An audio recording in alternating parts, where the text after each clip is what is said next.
Welcome to Truth and Life Today with Congregation of Dot Ariel, Jewish believers in Jesus and teachers of spiritual warfare. If you'd like to speak with us tonight, call 618-924-1851. And now, here's a lovely and talented producer, Deb. Well, like you said, welcome to the Truth and Life broadcast, where we do our best every week to bring you a biblical perspective of the things we see going on around us and the headlines around the world in the same tradition established for this program by Rabbi Moshe Lori. I am producer Deb. And joining me tonight, This is Jim. And once again, everyone, if you have any questions or comments, feel free to give us a call at 618-924-1851. And we appreciate all the calls and texts I got today, checking on producer Deb and seeing if she's all right. ah, I know Elaine asked if there was going to be a show tonight, and yeah, everybody's concerned. But as you can see, she is a little under the weather, but she's sorry uh, about that. Yeah. she's she's manning up here. Well, So, I'm or sitting so womaning here. up, I guess I should say. I'm here. Thank the Lord. I'm sitting here alone because I asked Richard not to come because I didn't want to expose him to anything in case I'm still contagious. I don't know at what point in this process it goes away. Everybody last week thought they were not contagious, and evidently they were contagious enough to pass it along to me. Yeah, So yeah, I just don't know how long this stuff takes to incubate. But because I thought that I had some sort of an allergy. I didn't have it nearly as bad as you did. But yeah, I had it for 3 weeks. It was kind of an off and on thing. I would have a little cough here, a little cough there. Started off with a sore throat for a couple of days. Got the black seed oil going, and inside of about 2 or 3 days, that all that was gone, and it never really took hold on me. Now hmm Larry, on the other hand, uh-huh. Larry, it went gangbusters on him for about 2 or 3 days. Well, I talked to him yesterday, and he was fine. Ah, so So that's good. Well, Saturday night could not get warm. Was like fever, chill. I mean, I don't the feverish kind of, but I was just freezing. yeah, Period. yeah, And then I was cat sitting this weekend. I didn't have the cats at my house. I was going to my friend's house to take care of her cats, and I barely got up Sunday morning. It's like they're depending on me because there's nobody else. And so I went over and got the kitty cats taken care of. And then thankfully they were coming home that afternoon. So, yeah. but I made it. And then I've stayed pretty much in bed and, um, y- just resting. And like I've done the black seed oil, but I've also done because I started with the sneezing, the sneezing. Oh my gosh. I didn't know your head could make that much stuff. Right. And now, of course, I cough a little bit and then, sometimes it tries to come out that way too. So anyway, not pleasant stuff, but Yeah. yeah, and fatigue and weakness. Right. Pray for me tomorrow. I really do need to get out. I gotta mow tomorrow. And so we're gonna get through that and see if I can do that. If Yep. I'm too tired, I may not be here tomorrow night. Well, But we're supposed to get rain and thunderstorms coming through tomorrow night, which would make things really wet Saturday. They say it's going to be really nice Saturday, but then it's going to rain Sunday. Well, my yard is pretty high right now, so hmm, I got to get out and do something about it. So we're gonna see how it goes. But tonight we are here for the show, right. Yeah. and I I've tried to keep up with things despite it all. And one of the headlines I wrote down is because I was shocked. I said, call to find out if it's true, if hell has frozen over. Because Alan Dershowitz has written a piece from the Wall Street Journal saying that he is now a Republican. Well, I knew it was Oh, coming. I mean, man. a lot of people told me I was nuts, but I've been listening to his show, and he's been having some conservative tendencies Yep. here in the So, last year or 18 months. yep. It says here And Jeffrey Epstein lawyer Alan Dershowitz. I love how they title it. yeah, Alan Dershowitz, I could say he's a legal professor of note. um, who stands on law above everything else, and yes, defended Jeffrey Epstein and Jim Baker, and even I think Donald Trump at one point, He did. Hmm. because he stands upon And the still law. talks to him. He stands upon the law. So, anyway, he announced on Monday he would be registering as a Republican for the first time in his life after 67 years as a registered Democrat. In an op ed piece for the Wall Street Journal entitled Why I'm Becoming a Republican, Dershowitz announced that he would be joining the Republican Party in protest over the opposition to Israel. Hmm. I am a lifelong Democrat. I started campaigning for the party's local candidates as a teenager in Brooklyn, New York. I have been a registered Democrat for 67 years, made speeches for John F. Kennedy as a college student, and can count on one hand the number of Republicans I've ever supported for any office. Yet I've decided to bite the bullet and register as a Republican. Okay. And he says the former, they keep pulling in here, Epstein lawyer and Harvard Law School professor explained that while he strongly opposed the Republican Party's policies on abortion, immigration, healthcare, taxes, and other major issues, the Democrat Party was no longer sufficiently supportive of Israel and would therefore not be receiving his votes. Citing the recent vote for a weapons embargo against Israel, which received the support of all but 7 Senate Democrats, as well as polls which showed a growing opposition to Israel among Democrats of all ages. Dershowitz claimed that the Democrat Party has become the most anti Israel party in U.S. history. So I intend to work hard to prevent the Democrats from gaining control of the House and Senate, he announced. I will contribute money to Republican candidates, campaign for them, make speeches at Republican events, and urge pro Israel Americans to change party affiliation or at least vote against Democrats until something changes. I will vote Republican for representative, senator, and president. It's amazing, right? Yep. While Dershowitz, I mean, he's a man who has to stand on principles. Right. I couldn't understand how you could follow some of these Democrats as anti-Israel and anti-Jew they were turning out to be. Yet Right. he would still be on. But he's finally, you know, I think he had a long talk with Schumer and finally told him, chuck your nuts. yeah, And had enough. yep, Chuck U. Schumer. Well, while Dershowitz defended President Donald Trump as a member of his legal team during his first impeachment in 2020, the lawyer endorsed former President Joe Biden in the 2020 election and former Secretary of State Hillary Clinton in 28. Dershowitz previously announced his departure from the Democrat Party to become an independent in 2024.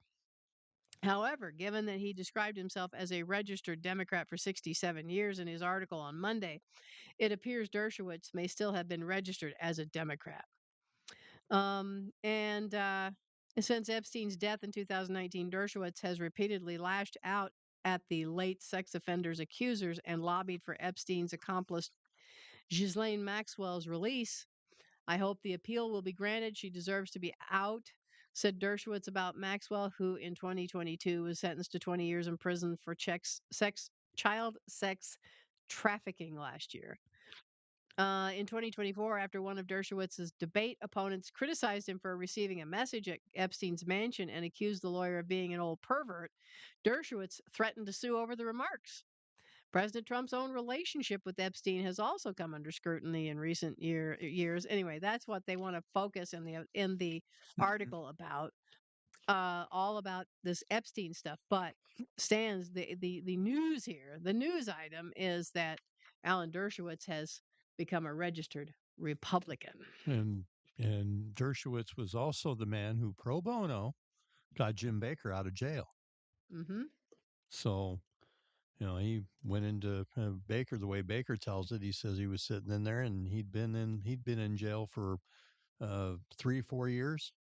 And he said Dershowitz came in and he says there are murderers that don't stay in jail this long. Right. And he says we're gonna get you out. Yeah. Alan Dershowitz had no. I've heard him talk about it. He had no particular um, interest in Jim Baker personally, Right. but he is a stickler for the law. Right. And when he sees these things that are the law is not following correctly, he points it out. And so he felt that, you know, with whatever Jim Baker was being charged for, it was a zealous overcharge Right. because of bias in the judge and the jury. And Dershowitz was the one that um, pushed Trump to pardon Rod Blagojevich, the Hmm. disgraced Illinois governor, Yep. because he had been in jail. I thought he had been in jail way too Way too long. long. I mean, so what did Hot Rod do? Well, he tried to sell Barack Obama's Senate seat when Obama became president. But it never actually happened. He tried to do it, but nobody took him up on it. No, And that mere fact got him years in jail. And I was like, okay, 18 months or something. It never really happened.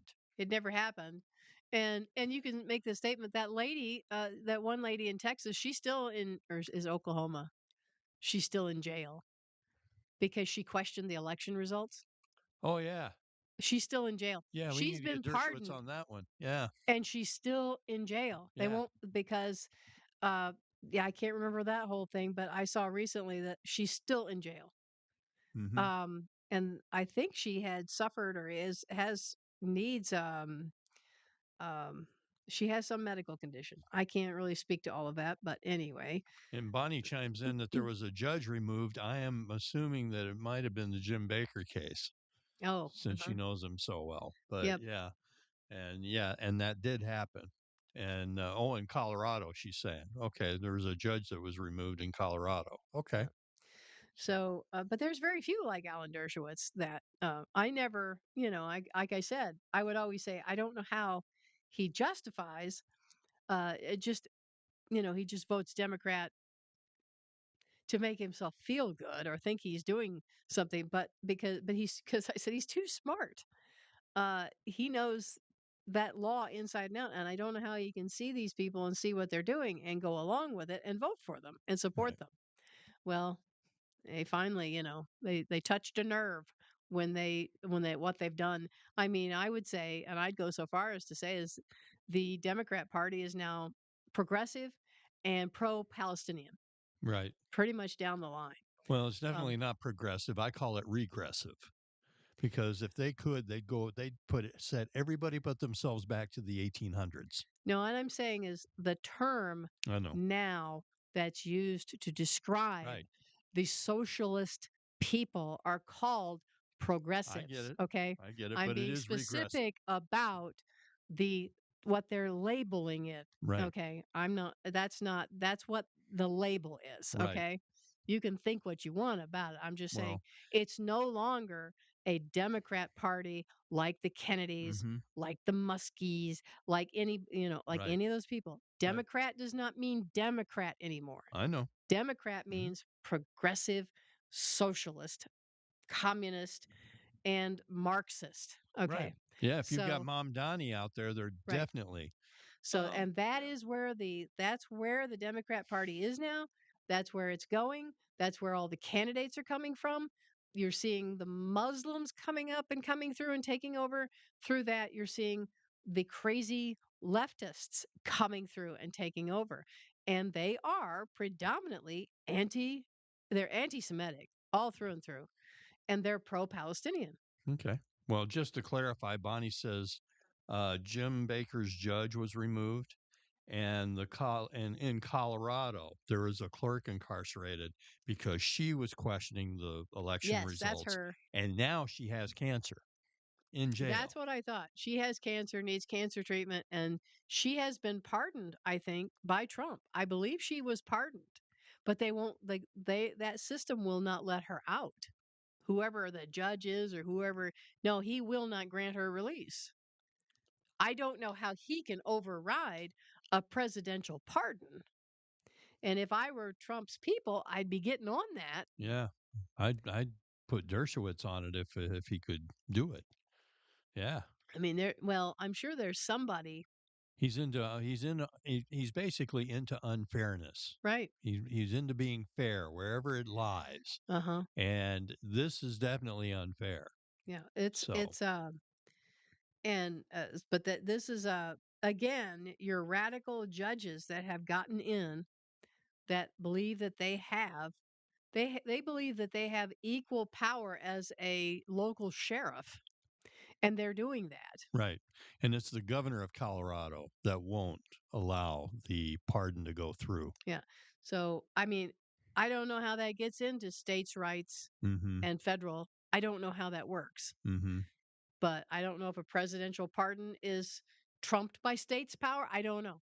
Now you would need somebody like Alan Dershowitz to explain that. How can a president pardon someone in prison, but yet the state's governor can keep the person in prison? I don't know. Right. That I don't know. So I'm not a legal person. But anyway, we told you last week that May 17th is a day where they're going to gather on the mall in Washington, D.C., and they're going to have a rededicate the United States Day of Prayer there. And there's going to be a list of people there. It's going to be an all day thing. But President Trump has asked that May 15th and 16th be a national Shabbat day. Right. So, so preceding the 17th, he is asking all prayer for the rededication, I guess, of the United States and prayer and a national Shabbat day. It's never happened before that I know of. But anyway, I didn't get an article on that or anything, but he has, I did write that down. So that weekend is, that's next weekend. Mhm. Next Shabbat is he's asking us special prayers and special observance on that day. And it's a whole weekend to rededicate the United States to the Lord since Barack Obama stood up and declared that we were no longer a Judeo Christian nation. I don't have his exact speech, but I mean, he at least, I know that he said we were no longer a Christian nation, if I remember. But President Trump and his administration has felt that there needs to be a rededication this year, the 250th anniversary of the United States. So, Elaine Rumaker just sent me a text. She says that the lady in Colorado has been convicted of state charges, not federal charges, and oh, the president can only pardon if there are federal charges. So I that's see. why the Colorado governor is keeping her in jail. So that's the clarification. That's the Thank you, loophole. Elaine. That's the loophole. Like I said, I didn't have time to look into it. I just heard them or just saw a post that they said she's still in jail. So, yeah, I guess that would be a fight for Mr. Dershowitz to get involved Mm-hmm. uh, as a lawyer to go up against this. That would I don't know. That's to defeat the state charges against her. Mm-hmm. You know, and I don't know if he has or not, but or somebody like that. Right. I am sure. I know Jay Sekulow is a very good lawyer. I don't know what you know. I don't know what they can do, but Well, I know Jesse Jackson of all people. Um, this was a few years back. He he went to the judge in the Governor Ryan, George Ryan case, and said he is sick and he has suffered long enough, uh, and got him out of jail. yep, And this was a Democrat helping out a Republican. mm-hmm, So, yep, I guess he was going to see him and visit him, and he was like, "Hey, that's been way too long." right. So, Another thing on the list that and I haven't checked into it either, but from what I understand, Maxine Waters is missing. Um, hadn't been seen a long time. They don't know where she is. well, So, I mean, um, pray for her. right, I'm but not. I mean, I'm not trying to tease or anything, but it seemed like she was showing signs of Alzheimer's. that was what they were saying is that they had found there was somebody that was missing like that for a while. And finally, somebody got curious. It's like this person hasn't been to votes and all of the things that they're supposed to be doing, yet they're still sending out messages and all that. Well, where is this person? Because they're not showing up. They found the person in an old folks' home Right.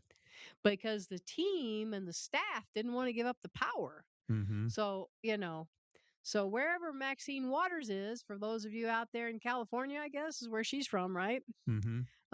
You need to start looking and asking, "Where's Maxine?" Right. Um, Well, I know Strom Thurmond. He was a senator from North Carolina. He was a senator until he was 104 years old, and he was the Senate pro tem in the 80s. So but he I showed mean, up. yeah, but he was on it. He showed up. You're right. Um, And who's the gentleman?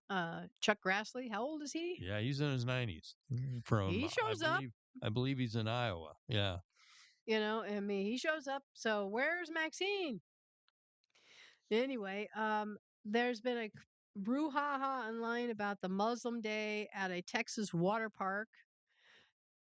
Just briefly, don't have info on it. It was a brochure that, they showed you how to dress for this Muslim Day at the Texas water park. And I don't know why or don't know the details, but from what I understand, it's been canceled. So I'm assuming it started a firestorm. Hmm. But so it helps if things like this happen in your area, you have to speak up. Well, the governor of Texas was going to pull their public safety license if they did not cancel it. Ah, So well, that good. was the I crux mean, of it. I mean, somebody stood up and did something. yeah. Everybody's too afraid. Oh, so afraid. They don't want to upset anybody. Ooh. You Right. know, Right. it's like you now if the Muslims wanted to rent the water park one day. I mean, we have a pool in town here. Right. But you can actually rent the pool and close it down for the day Right. and have like your own private pool parties there Right. because they like the revenue. Okay. Mhm. It's one thing if a bunch of Muslims got together and say, we're going to rent this water park one day and nobody else is allowed to go in it because it's a private party and it's a private business. Now, from what I mean, I think our pool is a public pool, but you can still shut it down and pay to rent it for the day. No, I mean, nobody can come in but the people who are allowed to come for the private party. So, but I think this was a Texas water park that was a municipal thing. Right. But I don't gather that that was the agreement at all. It was just this brochure to put in everybody's face. Okay, we're taking over this water park this day, and this, if you come here, this is how you, as women and your female children, are going to have to dress. Right. They weren't going to just show up and get together. No, they were going to impose their standards on everybody. Right. So, um, you know, like I said, if it was a day where they bought the rights to use the park for a day, fine. Mhm. Don't care. You can have your Muslim day. If you've paid the $2,000 or $3,000 or 4,000, whatever it would cost to rent a park for a day, fine. Mhm. Right. They've got their money, and that's fine. But to say that we're going to take over this municipal public venue, and now anybody who comes here, you're going to have to dress like us and you're going to have to do like us. Oh no. Mm-mm. No. No, no, no. This is the United States of America. If you can't assimilate, then stay away from the water park. Right. So, Which is a good thing, yes. you know. And, hey, and you know what, Muslims? If you wanted to coexist with everybody instead of kill everybody, if they don't, you know, kowtow to your religious beliefs, things might be a little different for you. Well, I mean, they're But going the to, fact yeah, is, you don't want to no, coexist. no. That's not the goal. The goal Yeah. is to come in and take over these things and impose their Sharia rules on Yeah. everybody. And they want to see how far they can push and how far they can get by with this and how much they can intimidate and how much they can push you back and how much they can take over because that's their deal. Like I've said before, there is a reason why they're out in the streets blocking traffic, blocking sidewalks. They're not doing they've got plenty of places to pray indoors. They don't have to do that. Right. That's part of they are bringing it out and imposing it on you and making and taking dominion and taking over. So, if that they don't care. Now, if a few people got brave enough and started and said, you ain't going to sit, you aren't going to be in front of me in a vehicle, and they just went ahead and drove over them and got, Yeah. then maybe they would learn, tit for tat. Right. But I'm not recommending that. But understand that There's consequences there's for your actions. you're being intimidated. You're being pushed back. And if the local police are so undermanned that they can't come along, Mm-hmm. I've never seen it where New York cops could not say, bust it up and move it out. Right. Where's their horses? Mm-hmm. Where's their mounted police? I Mm-hmm. mean, bring out their dogs. I Yep. know that Muslims don't like dogs. Hey, let's Get bring them in out a of the let's road. bring in several truckloads of hogs and turn them Oh, loose well, in the no. streets. I'm just talking about Yes. law enforcement Well, doing its job. if If you they wanted to get out there and they get their animals and they say, get your butt off the street and get out of the way, they could do it. if they can deputize a horse, they can deputize a hog. Right. So, but maybe, but just get the dogs out, you know, Suey pig, do your job. and I mean, if you've seen some of those Belgian Malinois, I mean, they're amazing, impressive animals. Oh So yeah. take them down the street and say, you're going to get your butt out of the street. You aren't going to pray in the road. We aren't going to be blocking up traffic. Yep. You have not filed papers for this. There are papers that you have to go to City Hall and file if you want to block off a street. Sure. And there are protest groups in New York. I mean, that's part of it. They go to City Hall and they file paperwork and they take over parks and everything else. Yep. And but if these Muslims will just come out and start praying, nope, that wouldn't be put up with. But they've got a Muslim mayor now, Right. so that's what they're doing, and they're having their call to prayer over the speakers and all of that kind of stuff. It's coming to a neighborhood near you, folks. Yep. It sure is. What are we Yes. going to do about it? Right. Um. So the big thing now has been, and I had just gotten info. Yeah, I was looking for this. Okay. So they keep saying that there's going to be a deal soon. There's going to be a deal soon. There's going to be a deal soon between the U.S. and Iran. There's going to be a deal soon. I got some that's like, I got this one story here with Benjamin Netanyahu saying Israel is in full coordination. U.S. Iran. Then they got critics here. Itamar Ekner from Ynet saying the U.S. Iran deal won't meet Israel's war goals on nukes, missiles, and proxies.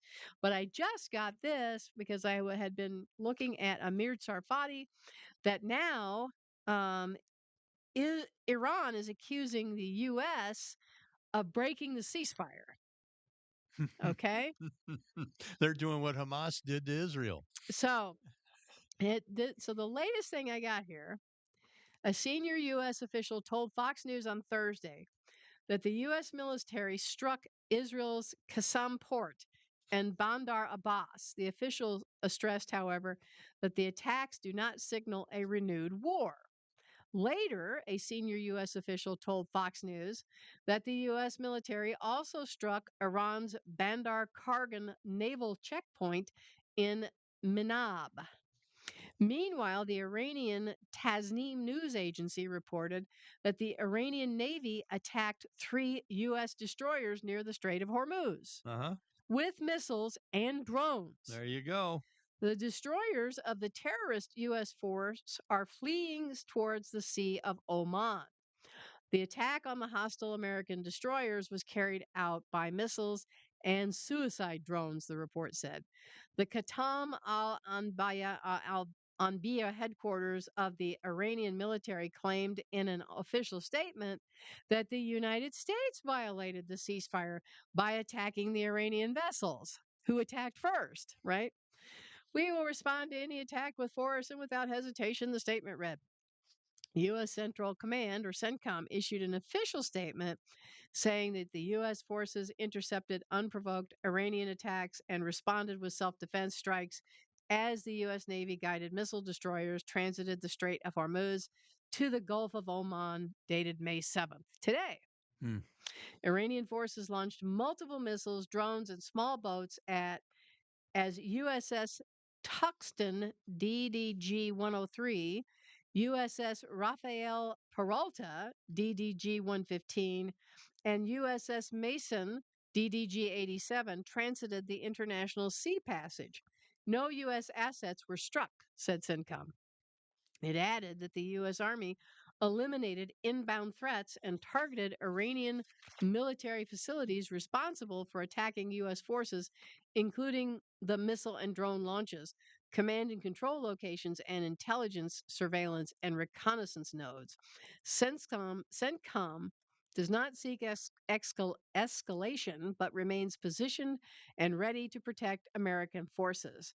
U.S. President Donald Trump told ABC News that the retaliatory strikes against Iranian targets are just a love tap. Well, my question to Trump is, are you going to go through with this or are you just going to back off? Because Right. it sounds like you're just going to have to do one or the other. You can't stay in the Strait of Hormuz forever. Mm-mm. Asked if the ceasefire is over, he stressed, no, the ceasefire is going. It is in effect. It's a subsequent post on True Social. Trump elaborated further on the incident. He said three world-class American destroyers just transited very successfully out of the Strait of Hormuz under fire. There was no damage done to the three destroyers, but great damage done to the Iranian attackers. There you go. They were completely destroyed, along with numerous small boats, which are being used to take the place of their fully decapitated navy. These boats went to the bottom of the sea quickly and efficiently. Missiles were shot at our destroyers and were easily knocked down. Likewise, drones came and were incinerated while in the air. They dropped ever so beautifully down to the ocean. This is Trump's words. Very much like a butterfly dropping to its grave, he wrote. He's Okay. being very, very He's poetic, being isn't he? descriptive, isn't he? A normal country would have allowed these destroyers to pass. But Iran is not a normal country. They are led by lunatics. And if they had the chance to use a nuclear weapon, they would do it without question. But they'll never have that opportunity. And just like we knocked them out again today, we'll knock them out a lot harder and a lot more violently in the future if they don't get their deal signed fast. Our three destroyers and their wonderful crews will now rejoin our naval blockade, which is truly a wall of steel, added Trump. Separately, Iran's Mir News agency reported that the air defense systems were activated in Tehran. Explosions were also reported in Abu Dhabi shortly before midnight on Thursday. Earlier, Iranian media reported mysterious explosions in the southeast of the country. They keep having that problem. A lot of mysterious explosions in Iran Mm-hmm. near the Strait of Hormuz, but attributed them to the United Arab Emirates. Fars news agency, which is affiliated with the Islamic Revolutionary Guard, initially reported explosions near the port of Bandar Abbas and Kashem Island. Later, Fars reported that exchanges of fire ensued between Iranian forces and the enemy in the area. Another report claimed that Baman Pier, located in Iran's or on Iran's Keshem Island in the Strait of Hormuz, was the target of an attack and was struck. The Tasnim news agency attributed the explosions to hostile activity by the United Arab Emirates, of all people, in the dock area on Kashem Island. So that's interesting. It seems like Iran is wanting to pick a fight with the UAE. So, in light of all that, then we can go on here just to read a little bit about what Benjamin Netanyahu has to say. Now, I have heard all along here that Israel is not happy, but well, see, he says here Israel is in full coordination with Washington on Iran and is preparing for all possible scenarios. Israeli Prime Minister Benjamin Netanyahu said on Wednesday as he convened his security cabinet, and I understand that they had an emergency meeting about all of this. We are maintaining continuous contact with our friends in the United States, said Netanyahu, according to his office, adding that he spoke with the U.S. President Donald Trump he speaks with him almost on a daily basis. My people and his people are in daily contact as well, including today. And I also speak with President Trump later tonight. There are no surprises between them, he said. Now, they were speaking because all of this was going on. Right. Okay. Right. This article doesn't make sense unless you know about this, Mhm. which I couldn't hardly find anything. I finally found that on, oh, who was this? This was some Israel National News. It took me forever to get to that Mhm. because nobody else is reporting it. So anyway, and I only found that out because of Amir Tsarfati on his Telegram channel. Or Mhm. Telegram is like well, it's like Twitter for the Middle East. Okay. So anyway, they people put posts on there, or maybe I don't know. I'm not on TikTok. Maybe it's like TikTok. I don't know. But Telegram is where you'll find most of the people in the Middle East, and it's a very good thing. So I follow him there. Anyway, so that's why I knew about that to look that up and find that. It says here there were no surprises between them, said Netanyahu. Jerusalem and Washington share the goal of removing all enriched nuclear material from Iran and dismantling its enrichment capabilities, he continued. President Trump believes he can achieve this one way or another. We, however, are prepared for any scenario. And that is the directive I have given to the IDF and our security agencies, said Netanyahu. Israel is stronger than ever. Iran and its proxies are weaker than ever. Trump said the United States has had very good talks with Iran over the past 24 hours and suggested a deal remains within reach. CNN reported on Wednesday, speaking to reporters in the Oval Office, Trump said that there is no set deadline for Tehran to respond to a U.S. proposal, adding that it'll happen without specifying a time frame. He warned Washington could take further steps if an agreement is not reached, but said Iran wants to make a deal and that an accord is very possible. Trump also reiterated that Iran would not be allowed to obtain a nuclear weapon and claimed Tehran has agreed to that condition. Now, he says that a lot, and then they counter and say, no, they've never agreed to that. Trump earlier on Wednesday warned of a renewed and more intense bombing campaign should the Islamic Republic not finalize an agreement to end the war. Assuming Iran agrees to give what has been agreed to, which is perhaps a big assumption, the already legendary Epic Fury will be at an end, and the highly effective blockade will now allow the Hormuz Strait to be open to all, including Iran. If they don't agree, the bombing starts, and it will be, sadly, at a much higher level and intensity than it was before, the president wrote on his True Social account. His social media post followed an Axios report hours earlier that the White House believes that the United States and Iran are nearing an agreement on a one-page 14-point memorandum to end the war in the Middle East. Tehran is expected to respond to mediators on Thursday regarding the U.S. proposal to the end of the war, CNN report. I don't know if that's happened yet today. It's already tomorrow there, isn't it? Mhm. Likud Knesset member Shalom Danino told Jewish News Syndicate that historically, Israel's main request of the United States has been approval for a strike on Iran. Previous U.S. administrations, including that of President Barack Obama, opposed such a move, viewing it as contrary to American interests. From that perspective, the lawmaker said the joint campaign was particularly significant. Had we attacked alone, we would have been able to eliminate Iran's nuclear program? No, we would have had to settle for what we could accomplish on our own, Danino told JNS on Thursday. This campaign set the nuclear program back for a very long time. It damaged their production chain and improved Israel's standing both regionally and internationally. The reason is because we had the bunker busters. I don't believe anybody else has the bunker busters that I know of. I don't think Russia, China, anybody has the bunker busters Yeah, the mother of all bombs. and the mother of all Moabs, bombs. they call them. Yeah, we've got those. That's what we used. Went in there surgically and did that.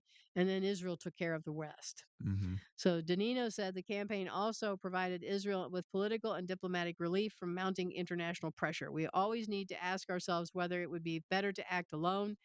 If the Americans maintain their demand that the uranium be removed from Iran, our situation will be excellent, he added. According to Danino, all of the campaign's objectives, as outlined before the Knesset Foreign Affairs and Defensive Committee on which he serves, were achieved. The most immediate and urgent goal was to stop them from building and arming a nuclear bomb. They were close to going underground and assembling the final components of a weapon that could potentially have been launched. It was a matter of months. On Iran's ballistic missile program, Danino said Israel strikes significantly disrupted the country's production capabilities. They can rebuild, but we will have time to prepare and strike again if necessary, he added. Meanwhile, Iranian Foreign Minister Abbas Araghchi met with the Chinese Foreign Minister Wang Yi in Beijing on Wednesday, calling their talks constructive in a post on X. So China's fully involved in this, right? Mm-hmm. Both sides reaffirmed Iran's right to safeguard national sovereignty and national dignity. The Iranian side appreciates the 4 point proposal put forward by the Chinese side on upholding and promoting regional peace and stability, Aragchi wrote. The Iranian side trusts the Chinese side and expects the Chinese side to continue playing a positive role in promoting peace and stopping war, and supports the establishment of a new post war regional architecture that can coordinate, develop, and security. Can coordinate development and security. So China is fully entrenched. Oh, sure. Of course, they were getting all of their fuel from them. So, Well, they've had an agreement with Iran for about 5 years now. right. So So, Belt and Road Initiative. yep. But this is a story from Ynet by Itamar Eckner, I guess is how he says his name. And he says Israel fears the emerging agreement between the United States and Iran will not restrict Tehran's development of ballistic missiles. Israeli officials are also concerned it could undermine the IDF's freedom of action in Lebanon. Now, they're still going gangbusters in Lebanon. In fact, Mm-hmm. there's some key people that have been taken out just in the last 24 hours. I didn't have time to go and get into all of that, but that's continuing. Mm-hmm. And of course, in the beginning here, that's the first thing that Iran pulled on Trump, saying, "We're not going to talk until you stop this bombing in Lebanon." And he told him flat out, "What's going on between Israel and Lebanon is not part of this. Right. So don't even talk to me about that." So, so Israel still had. I mean, I think that I don't know. I don't know how much Trump is telling them what to do or not to do in that situation. But as far as I can tell, they're still heavily active in that. It's amazing to me how much bombing, how much they find, how much they, take out, what they list that they've done, and it's still coming. Mm-hmm. I mean, it's just like with Iran. I mean, we've sunk the navy. We've taken out their lead people. We've blown up, missile manufacturing. We've taken out nuclear stuff. We bombed and bombed. And what are they still doing? They're still controlling the Strait of Hormuz. Exactly. And They've still that's got stuff everywhere. they're doing it with China's help. Yeah, so it's And like, so we got to figure out a way to get China out of the mix peacefully. yep. Well, I know that President Trump has a meeting with his favorite friend, Mr. Xi, Yep. President Xi, pretty soon. Oh, he says they have such a good relationship. We're going to find out. We're going to find out what's going on here. I mean, I don't know. I think that's what, I think that's why he's putting the gas to this. He wants some sort of deal in place before he meets with Xi. Mm-hmm. And it's not coming around, I don't think, quite like he's wanted. And you So, can bet that Xi, knowing what Trump wants to do, is telling Iran don't yeah, take a deal. right. So, I mean, I think it's probably more complicated than that, but it's, things are going along here. So we'll see how it goes. I mean, the president may end up, postponing that trip to China. We'll see. Just depends. Depends on what happens. But anyway, Israel fears that the emerging agreement between the United States and Iran will not restrict their development of ballistic missiles. Israeli officials are also concerned it could undermine IDF's freedom of action in Lebanon and perhaps even lead to a demand for withdrawal. Some diplomatic officials are warning that if the IDF could be handcuffed and paralyzed in Lebanon, added to that are a series of objectives cited at the start of the war as goals Israel sought to achieve, and the emerging agreement does not necessarily address them. Another concern raised in Israel is that the agreement will unfreeze billions of dollars for Iran, funds that could ultimately be directed toward rearmament and strengthening Tehran's proxies across the region. Israeli officials said Wednesday night that most of the Israeli defense establishment supports continuing the siege on Iran, arguing that the Islamic Republic is collapsing from within and that an agreement would be harmful because Iran is expected to cheat from the onset. It is terrible for Israel, said an Israeli official familiar with the details. This is a bad agreement and only perpetuates the Ayatollah's rule. It is a lifeline for them when every day that passes brings them closer to collapse. Israel is also disappointed that the emerging agreement would limit uranium enrichment for only 15 years, even though U.S. President Donald Trump declared that Iran will never have a nuclear weapon. How is that much different from Obama's nuclear deal? One Israeli official asked. That deal had a sunset clause, and so does this one. Iran cheated anyway and will have to wait in any case, then break out to a bomb when Trump is no longer there. Hmm. Israel did not officially publish the war's goals at the start of Operation Roaring Lion more than 2 months ago. But in an article published by Gabi Siboni, Prime Minister Benjamin Netanyahu's leading candidate to head the National Security Council, together with Brigadier General Reserve Erez Weiner, they listed what they identified as the main objectives: ensuring Iran never has nuclear weapons, implies destroying its nuclear program, destroying the ballistic missile array, damaging Iran's ability to activate proxies, and creating the conditions for the regime's collapse. In recent weeks, information published in Western media has made it possible to access those parameters. So, what has been achieved? What has been partly achieved? And what has not been achieved at all? A New York Times review found that when Trump withdrew from the nuclear agreement during his first term in 2018, Iran did not have enough uranium to build even one nuclear bomb. Since then, however, it has accumulated 11 tons of enriched uranium. Perhaps even more seriously, after two military operations over the past year aimed at preventing a nuclear Iran, the fate of Iran's uranium stockpile remains a mystery. It is unclear what happened to it. Added to that are current U.S. intelligence assessments indicating that the time Iran would need to build a nuclear weapon has not changed since last summer.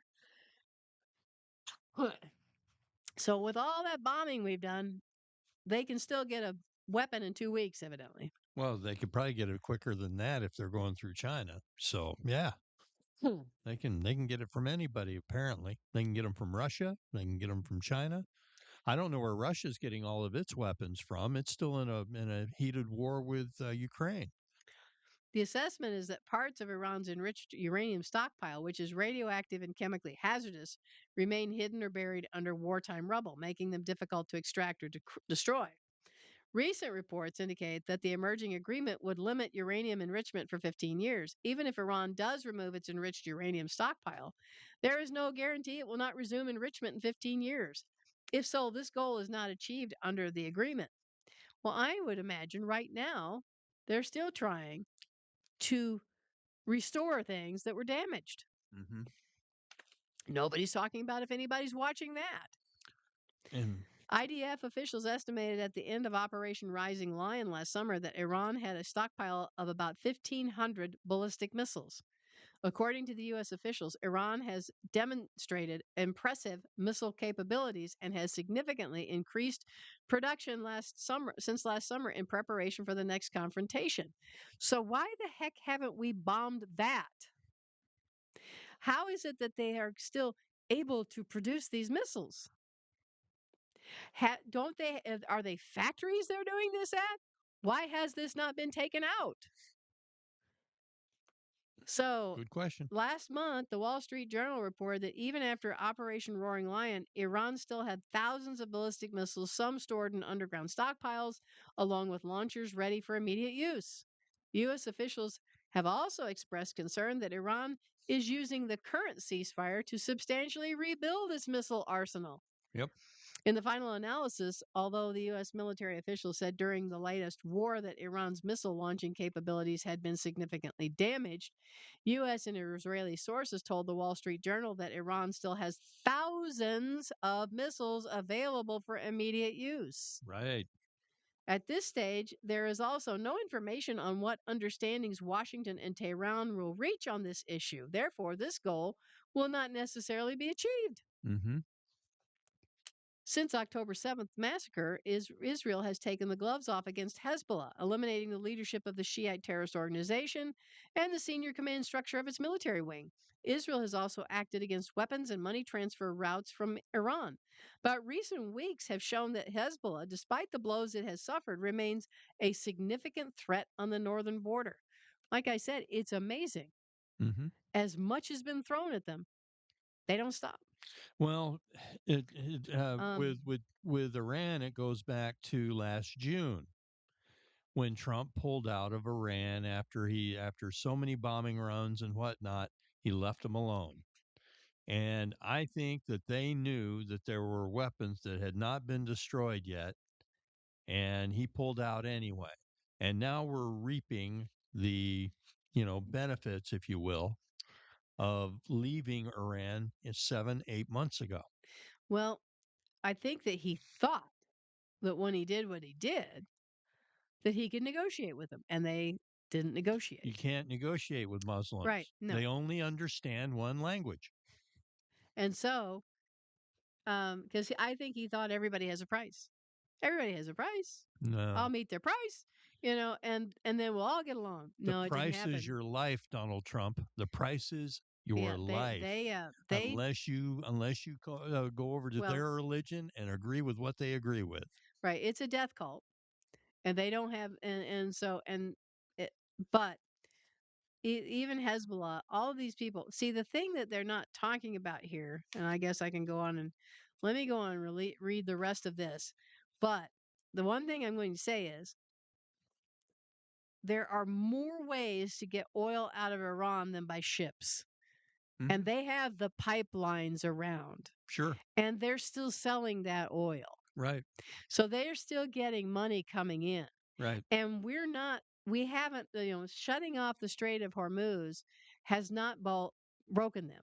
They have other routes that they go through Right. and China's helping them with that. Right. And on the land and in other ports and other ways that they're moving it around. So Iran is a huge country. Hmm. I mean, it's so we've not cut them off. We haven't we've cut off a little bit of the head of the snake, but we haven't we've sort of disabled it, but not really cut its head completely off and really, gotten it taken care of. We just haven't.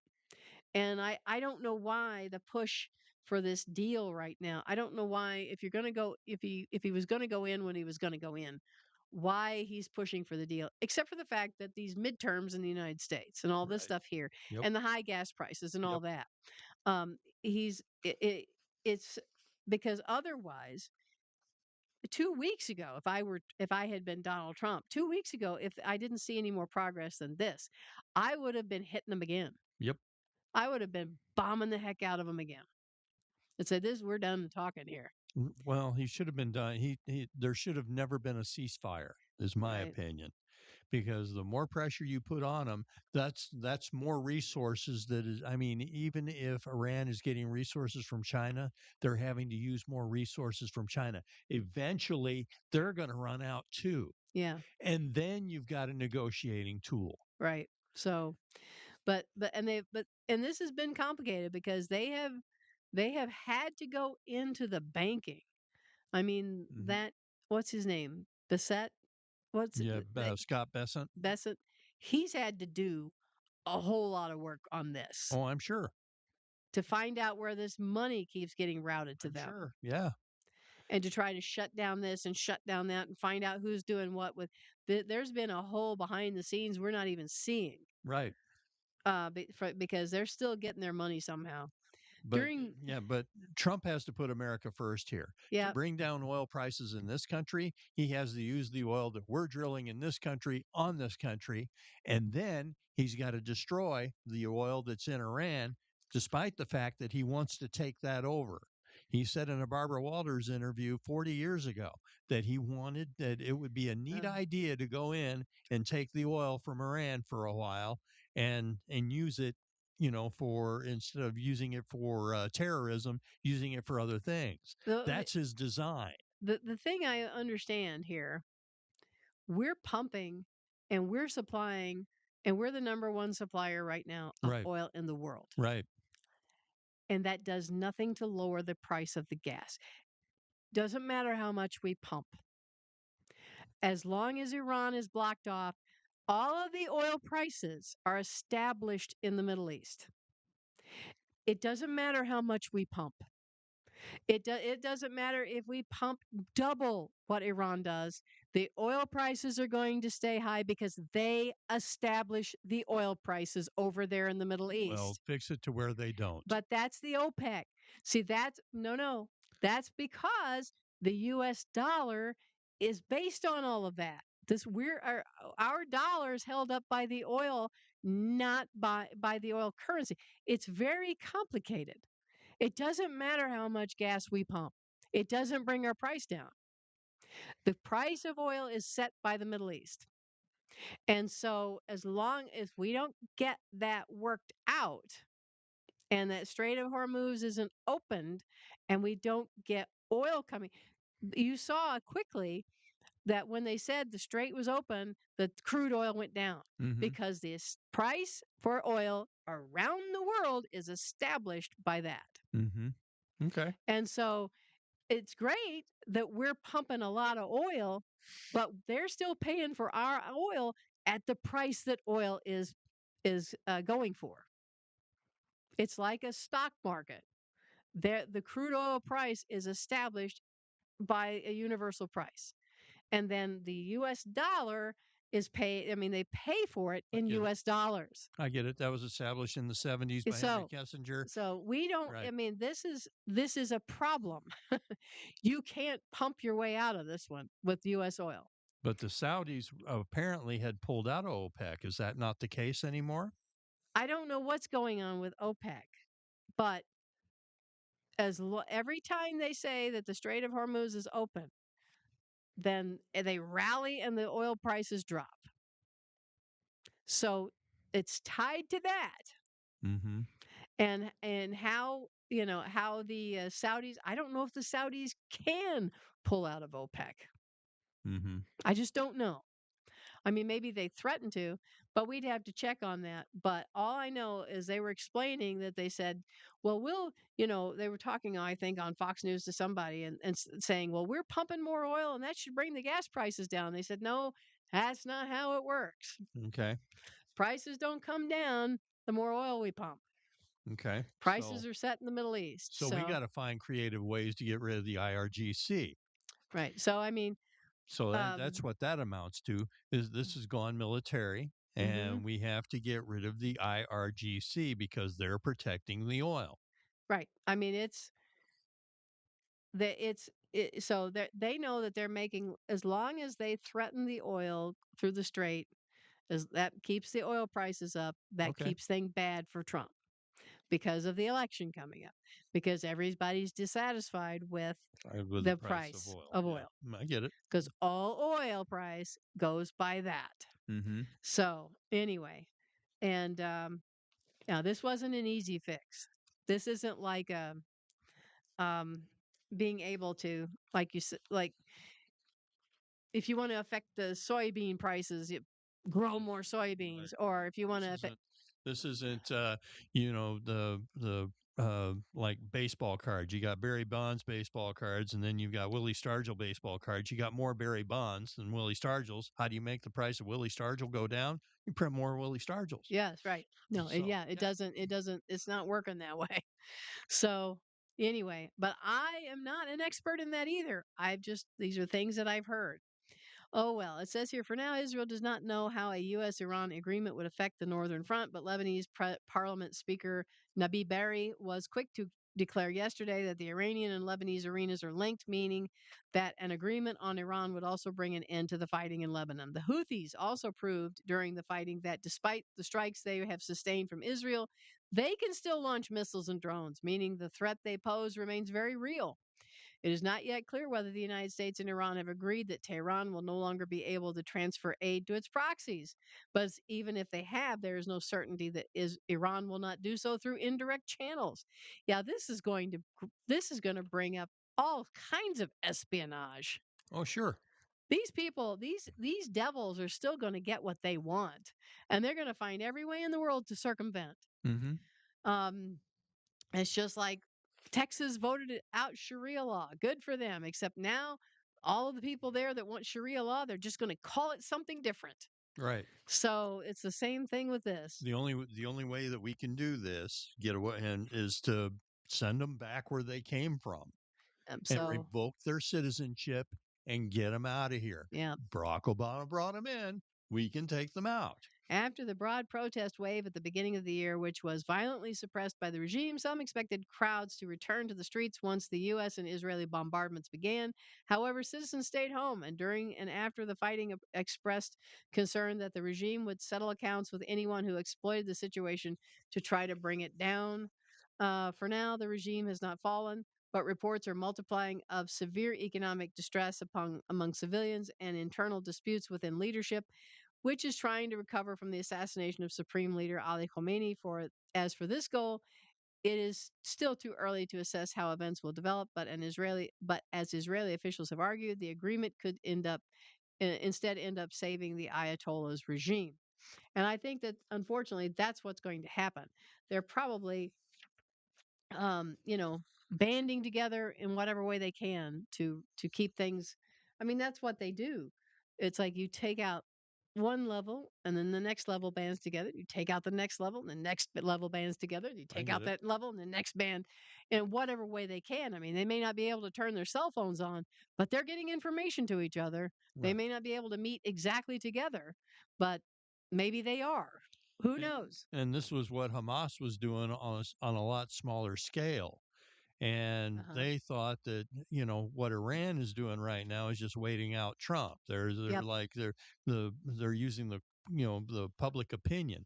Well, that's what Hamas tried to use. It didn't work for Hamas, No. but they just didn't have enough people. I mean, right now, I think on the world stage with everything Russia, China, Iran, everybody, all of these actors are trying to wait out Trump. Right. We're not seeing a whole lot going on because they're just going to say, okay, we're going to wait for some weak, woke person to get in as president, Exactly. which most likely is what, I mean, unfortunately, I have to say it. The United States is pretty wimpy right now. Oh, And they sure. have they're weak, and so they want just flowers and unicorns, and Hmm. let's get something other than Trump, and we want free stuff and all that sort of stuff. So Yeah, we who want to knows? be as spoiled as we were 5 years, 10 years ago. Right. So Yeah. so we'll figure out whatever to get somebody in there, and when that next person comes in, um, then if we don't have somebody like a Marco Rubio who would hopefully stand up or something of that nature, then you're going to see the whole thing cave in. Um, I personally believe right now this is the setup that's going to be leading into the Ezekiel 38-39 war. I believe that we're watching the whole uh, upheaval of the entire Middle East repositioned and restacked for what we see that's prophesied about. Hmm. Nobody, and I know everybody's like, "Oh, I've got my kids or my grandkids, and I've got all these plans and desires and dreams for the future for them." And all. It's like we're heading toward.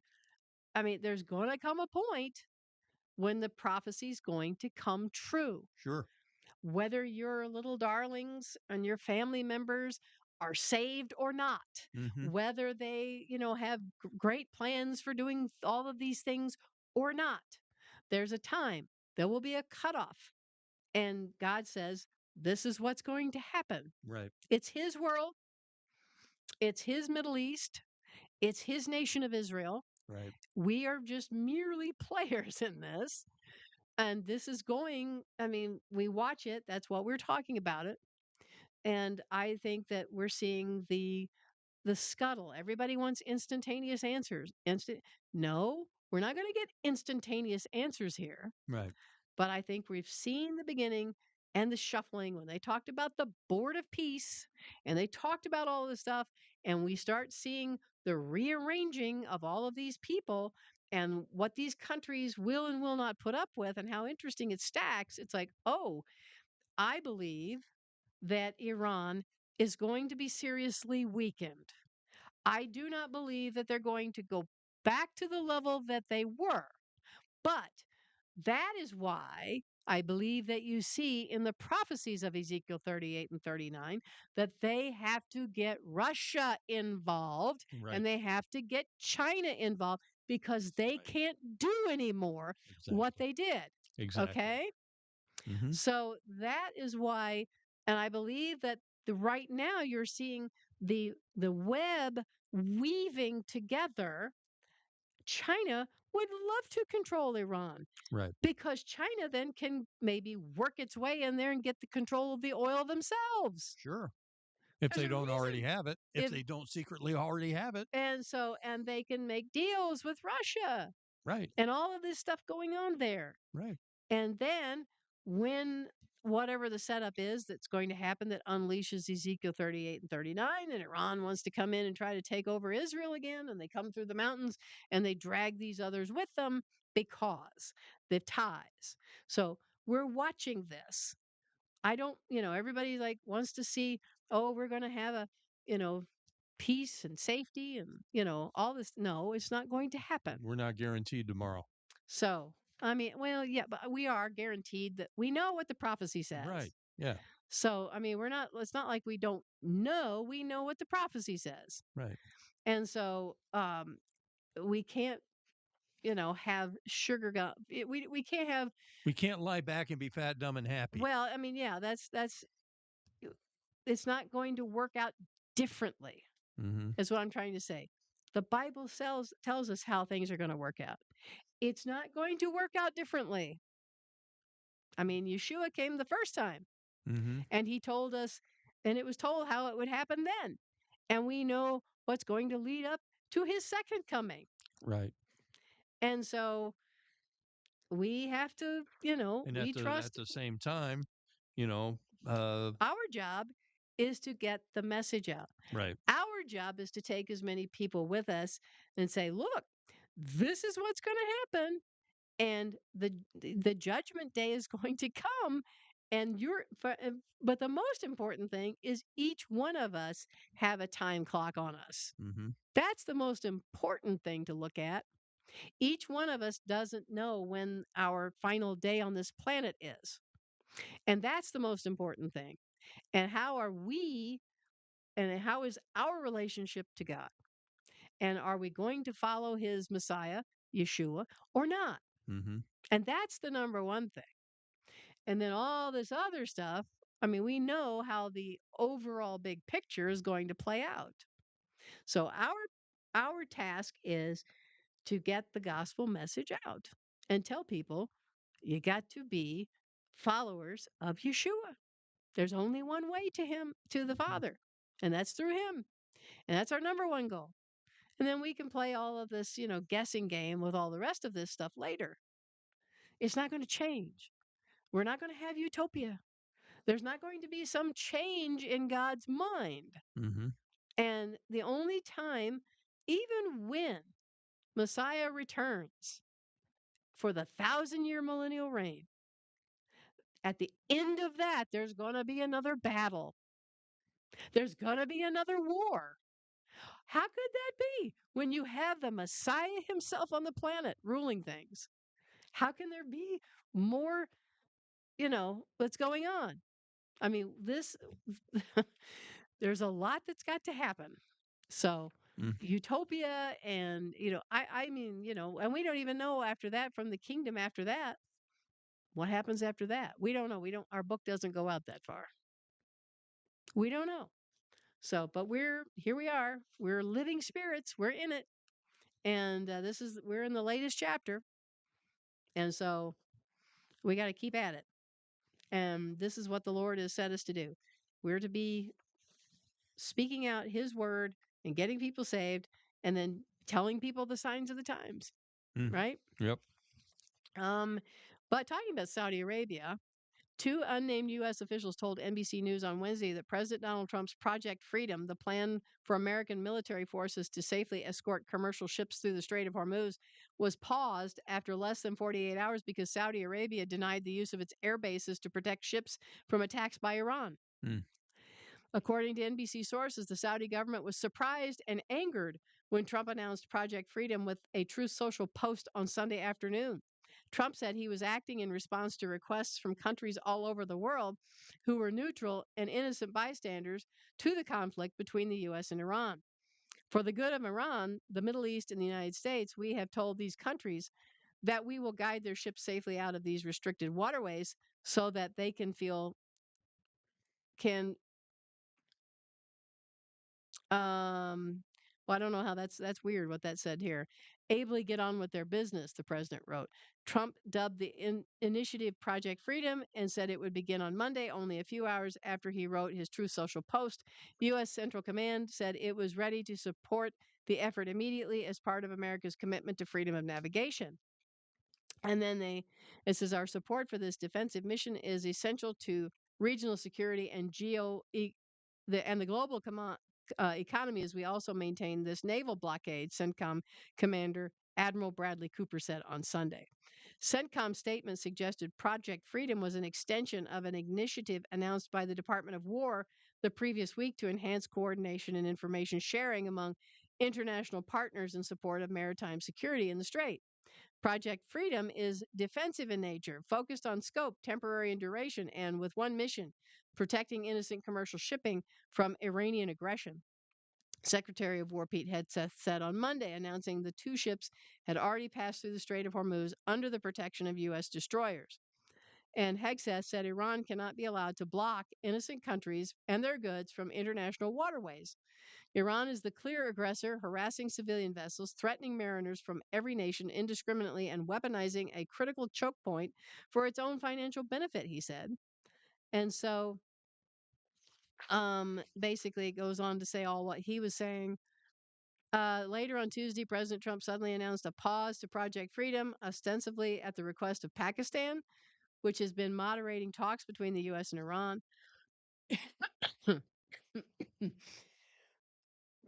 Goodness. See, that happens once in a while. Trump said the pause was mutually agreed to, just and justified by the fact that the great progress had made toward a complete and final agreement with the or the representatives of Iran.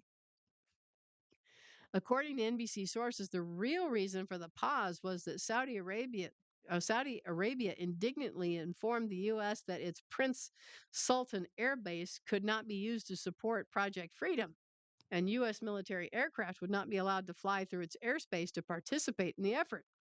This would have removed the air support Hegseth described as integral in the operation. The U.S. officials allegedly said Trump placed a call to Saudi Arabia's de facto chief executive, Crown Prince Mohammed bin Salman, but it did not resolve the issue.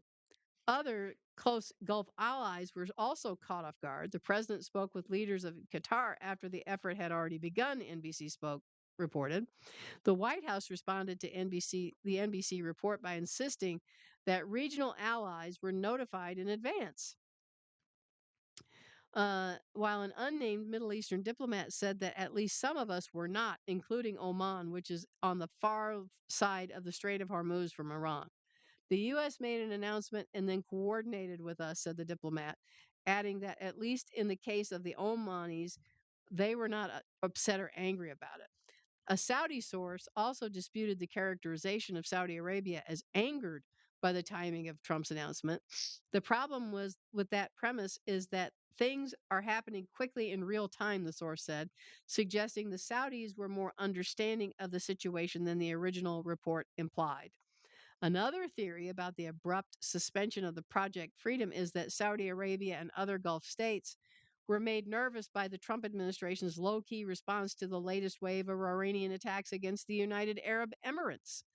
Former intelligence agents Ayman Dean said on Thursday that NBC News or its sources misunderstood the Saudis' reservations about Project Freedom. They were not taken by surprise because, as Hegseth and CENTCOM noted on Sunday, the Gulf states have been working with the U.S. military on security solutions for the Strait of Hormuz. Instead, the Gulf states were worried that the U.S. might not protect them against Iranian retaliation because the U.S. is focused on making a deal with Iran. You had attacks against Emirati infrastructure. Um, Was targeted. Multiple waves involving drones, ballistic missiles, cruise missiles, Dean wrote. And Washington's response was basically, meh, minor incident, let's not escalate. Dean was referring to Iran's Monday missile and drone attack on the UAE's Fujairah oil industry zone, a major oil and cargo hub. The attack caused a fire to break out at the facility. President Trump said on Monday that the Fujairah attack did not rise to the level of heavy firing that would constitute a ceasefire violation. So they're having um, this one also. There's things that were not worked out, I Mhm. guess. Now, what I understood is that the Democrats were all going to be in an uproar about this continuation of the war, and they were going to challenge the funding to Epic Fury. And so they were going to, bring up a fight and everything else. And basically, Trump has changed the name of it. He's stopped Epic Fury, Okay. right? It's like, oh, we've got all our goals met with that, right? Now, Epic Fury had morphed into this whole thing over the Strait of Hormuz. Right. So he's just ended that one. And now he has another one called Project Freedom or whatever that one is called. And this is something else. This is not the same one. So now if the Democrats cannot object to or the funding for Epic Fury because that's over. Yeah. So that's what I think is going on here. Now I don't know if he could effectively because all the phone calls and everything are all recorded. Mhm. So I don't know if he could effectively get over to these other people what's going on Mhm. just without just saying it, right? And you wouldn't want to do that. So I don't know if he can diplomatically explain things of like, well, I mean, he can say, say things like, well, the emphasis of this has changed. We've already met our goals with the other, so we are changing We're the shifting focus. gears. Yeah. Yeah, we're shifting gear, all that kind of stuff. I don't know if he can make them read between the lines on that or not. But that was my guess as to what's going on. Now, I think they overreacted a little bit. But of course, yes, he is pushing for this ceasefire, and they're concerned. It's like, wait a minute, if you're going to leave us here, even with all their money, they don't have the equipment we've got to watch over the Strait of Hormuz. Mhm. It takes, I mean, do you have any idea how much that's costing Well, I'm sure. for Yeah. all of our military equipment to be in the Strait of Hormuz? Well, yeah, I know. We can't do that We forever. can't do that forever. And so, and they're saying, whoa, wait a minute. Are you going to leave us high and dry? Mhm. It's like, so you're going to make a deal with Iran and then go away? And then what do we do? So I imagine a lot of that kind of talking is going on. But I think I know why Trump changed the name of it. Mhm. So the little dance, we do a little sidestep. You remember that for the guy from Mhm. uh, the best little whorehouse in Texas? Yes. Oh, gonna do a little side dance. You know, The Dom DeLuise character. No, it wasn't Dom DeLuise who played that part. But he was the guy with the hat. He was the governor. Oh, the governor. Okay. Remember him? Yeah. Charles Durning. Yes. Charles Durning. Yeah. And one of the best scenes in movies. That's By one of the best character actors ever, ever. who was at Normandy. Right. He was awesome. So if you haven't seen that, I think you can see it online. The governor in the best little whorehouse in Texas, and doing his just going to do a little sidestep. Mhm. Now you see me, now you don't. I've come and gone. Okay. That was funny. But getting back to one more thing about Iran. Oh well, let's read these two first. Iran's president claims he met with the mysterious supreme leader. He's met with the cardboard Ayatollah. Man, That's right. Iran reportedly aired a broadcast on state television this week in which President Masoud Pezeshkian claimed to have met Supreme Leader Mojtaba Khomeini. Multiple news outlets reported this on Thursday, suggesting that the civilian government head is seeking some support from the theocratic wing of what is left of the regime. So now you have to understand that's why Trump says we really don't know who we're dealing with. Now you've got this guy, and they're claiming that he is the president. He's the civilian government. So now we've got this guy head of the supposedly the civilian government. You've got the religious leader, this that's claiming that this is Motajba, and then you've got the head of the IRGC. Right. So you got three entities here. Mm-hmm. So who's the one that's always on the phone with Trump? I don't know. So anyway, Mojtaba Khomeini was proclaimed the successor of his late father. And of course, we know all that. The younger Khomeini has not been seen in public since being decreed the next dictator, nor has he broadcast any video or audio messages that would prove he is alive and capable of running a government. He's carpooling with Maxine Waters. Yeah. Iranian state media have published written statements alleged to have come from him, but these have been read off a piece of paper by protagonists on television, leaving the health status of the supreme leader unclear. As a result of Tehran's secrecy surrounding the Khomeini son, a variety of rumors have erupted suggesting that he was severely injured in an airstrike, and we know all of that. All different things have been told about. Maybe he's not really alive. Maybe he's dead. Maybe he's a comatose place situation. Maybe he's so disfigured he can't talk. Who knows? While people have yet to see Mojtaba Khomeini in public, Pezeshkian claimed on television that he had enjoyed an extended visit with the supreme leader. Hmm. I wonder if the supreme leader said anything, or if this guy was all the one doing the talking, right? Mm-hmm. According to the UK Times, Pezeshkian described his purported meeting with Khomeini positively, calling their conversation direct and frank, and celebrating the humble atmosphere he said existed between them. That's a You can read into that anything you want, right? Mm-hmm. You sure can. The president claimed he was attending this meeting with a spirit based on simplicity, humility, warmth, and mutual respect, which made the atmosphere of the conversation completely direct, frank, and filled with a sense of closeness and trust. Really? Okay. What stood out to me more than any other topic in this meeting was the humble and deeply cordial manner, perspective, and approach of the supreme leader. I would imagine that he could be very cordial and deeply humble if he couldn't talk, Right. right? Right. This report claims that the two met for nearly 2.5 hours. The report did not indicate where the meeting took place, and it's not clear whether Khomeini is in Tehran. Uh, Pezeshkian does not appear to be in Tehran.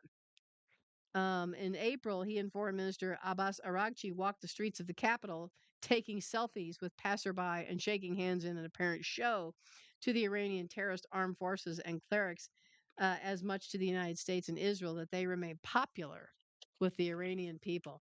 Well, you can read anything into that you want, but here we go with Xi, President Xi, the Chinese news outlet. I'm assuming that is Kaizen. It's spelled Caixin. If if Sheen? Xi is Xi, then maybe this is Kaijin. Okay. Kaijin. Yep.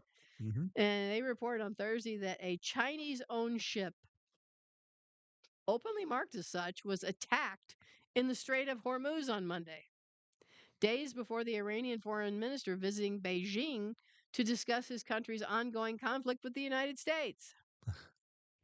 Talking about biting the hand that's feeding you, There right? you go.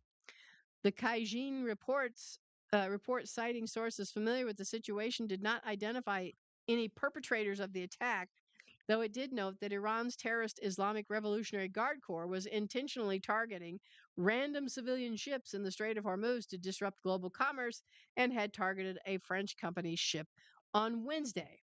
Now, this is the IRGC. Like I said, we've identified three entities: the the religious Ayatollah regime, we've got a civil government in Iran, and then we've got the IRGC. Now, these guys are the ones that are operating in the Strait of Hormuz. So, if you made a deal with the civilian government of Iran, would they have any effect on the IRGC? I doubt it. Mhm. The allegedly targeted Chinese ship in question was believed to be departing the United Arab Emirates, which has been a subject of sustained Iranian bombing since the United States launched Operation Epic Fury to disable Iran's ability to continue engaging in and funding terrorism around the world.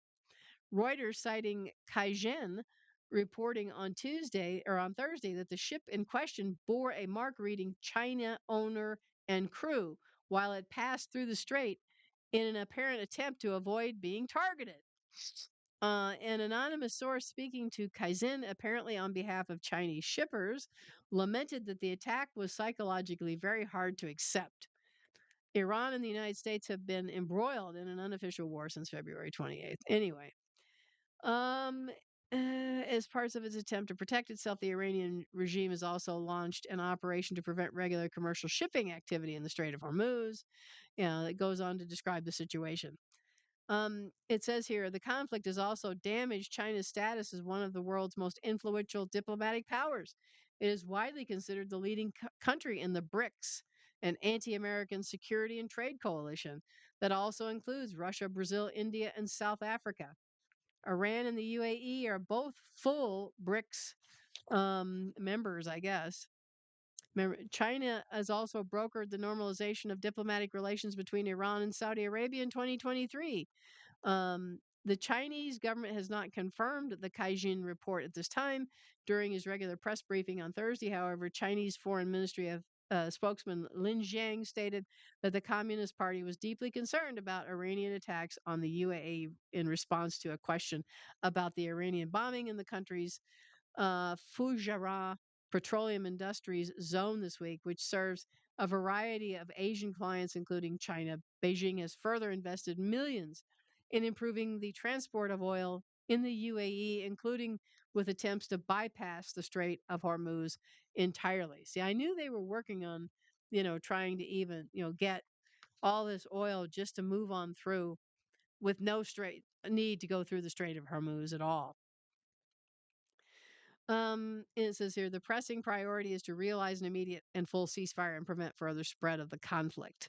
So, Iranian Foreign Minister Abbas Araghchi was in Beijing on Wednesday to meet with his Chinese counterpart Wang Yi, who reportedly pressured the Iranians to open the strait. Regarding the strait issue, the international community shares a common concern over restoring normal, safe passage through the strait, and China hopes that the parties concerned will respond promptly to the strong calls of the international community. Wang reportedly insisted on a complete end to the conflict between Iran and America. The Turkish state media outlet Anadolu agency reported on Thursday that no major commercial ships have passed the Strait of Hormuz within the last 24 hours. The latest stoppage came after Beijing based news outlet Kaijian reported that a Chinese owned large oil tanker was attacked in the Strait of Hormuz on Monday. So they keep saying the strait's open, the strait's open, the strait's open. It's not open, even though they keep saying that. So, yeah, let me try to get through here. Hamas disarmament talks stuck between Israeli security and Gaza guarantees. Yes, they're still dealing with Hamas. Mhm.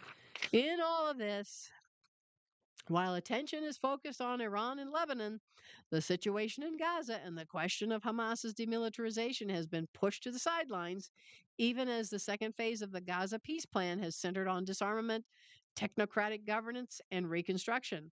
In recent weeks, Nikolay Medlinov, the Director General of the Board of Peace, and other senior officials have been engaged in intensive negotiations over Hamas's disarmament and the continuation of the Trump administration's 20-point peace plan for Gaza.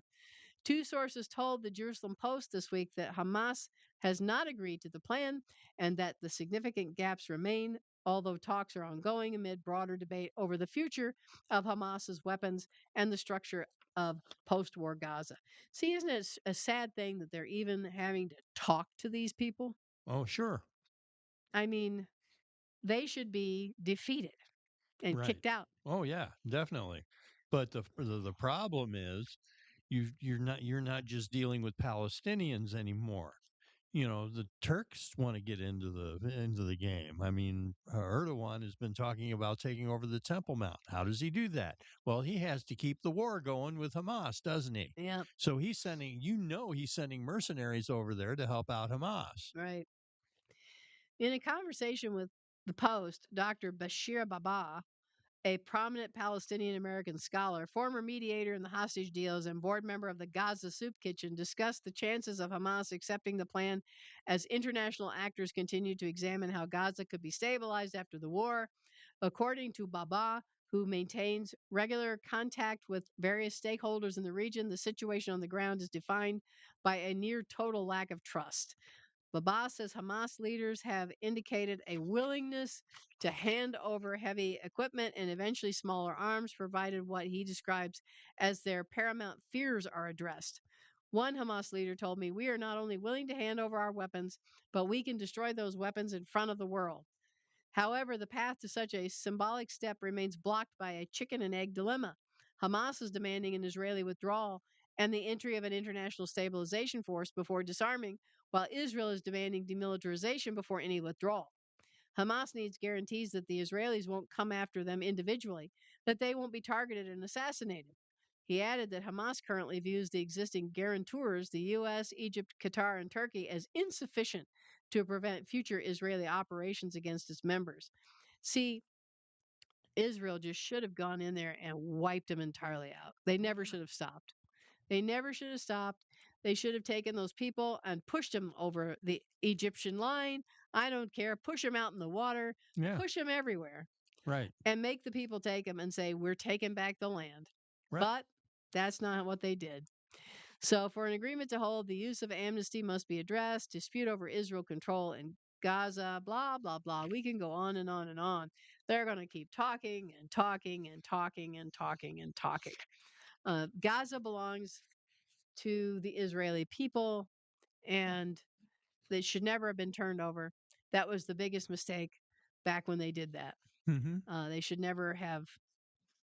It should all go back to Israel now. There cannot be any more talk about any kind of two-state solution. It's Israel or nothing. Right. So, Well, they're going to be talking about a two-state solution here before long.